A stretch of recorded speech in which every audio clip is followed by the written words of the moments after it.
মহালয়া में पानी বৃষ্টি ঝড় হা হা হো মহারাজের বৃষ্টি ঝড় চলে এলো। মহারাজ দেবীর আগমন বৃষ্টি ঝড়ে দিয়ে হা বৃষ্টি হলো, সব জায়গায় ধুলো বালি উঠছে আর চারিদিকে ঝড় ঝঞ্ঝা হচ্ছে। আর মহালয়াতে বৃষ্টি পড়ছে শুরু করে দিল আর দেবীর আগমন ঘটে গেল 5টা বাজতে যায় আর মহালয়া হচ্ছে দেবীর আগমন।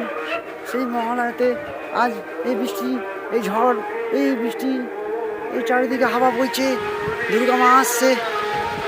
এই দেখুন সব দিকে বৃষ্টিপাত হচ্ছে, একদম মহালয়াতে হয়ে গেল দেবীর জলের আগমন। সব জায়গায় বৃষ্টি, বিদ্যুৎ চমকাচ্ছে, বৃষ্টি পড়ছে, দেবীর আগমন হলো ঠিক 4টা